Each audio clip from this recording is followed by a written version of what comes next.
രാജ്യവ്യാപക പ്രതിഷേധങ്ങൾക്കിടയാക്കിയ ഡൽഹി കൂട്ടബലാത്സംഗ കേസിൽ 8 മാസങ്ങൾക്ക് ശേഷം ആദ്യ വിധി. 6 പ്രതികളിൽ കൗമാരക്കാരനെ 3 വർഷം നല്ല നടപ്പിന് വിധിച്ചു. ജുവനൈൽ ജസ്റ്റിസ് ബോർഡിന്റേതാണ് വിധി. ദുർഗുണ പരിഹാര പാഠശാലയിലായിരിക്കും പ്രതിയെ പാർപ്പിക്കുക. കൊലപാതകം, കൂട്ടബലാത്സംഗം, തട്ടിക്കൊണ്ടുപോകൽ, തെളിവ് നശിപ്പിക്കൽ ഉൾപ്പെടെ 17ഓളം കുറ്റങ്ങൾ പ്രതി ചെയ്തതായി കോടതി കണ്ടെത്തി. ജുവനൈൽ ജസ്റ്റിസ് ബോർഡിന്റെ കുറഞ്ഞ വിധിക്കെതിരെ സുപ്രീം കോടതിയെ സമീപിക്കുമെന്ന് സുബ്രഹ്മണ്യസ്വാമി. വിധി കേൾക്കാൻ പെൺകുട്ടിയുടെ അച്ഛനും അമ്മയും കോടതിയിലുണ്ടായിരുന്നു. മകൾക്ക് നീതി ലഭിച്ചില്ലെന്നും വിധിക്കെതിരെ ഹൈക്കോടതിയെ സമീപിക്കുമെന്നും പെൺകുട്ടിയുടെ അമ്മ. सुबह से बैठा के रखे, इतने बार कैंसिल किए, गुमराह करके हमको रखे और जब 3 साल की सजा देनी थी तो पहले ही दे देते. आज क्या अब इतना दिन गुमराह करने का क्या जरूरत था?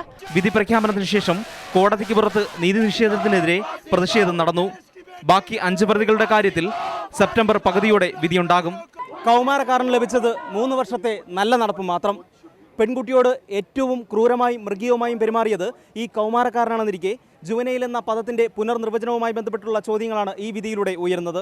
ന്യൂഡൽഹിയിൽ നിന്നും ഹിജാസ് അഹമ്മദ്, ഇന്ത്യ വിഷൻ.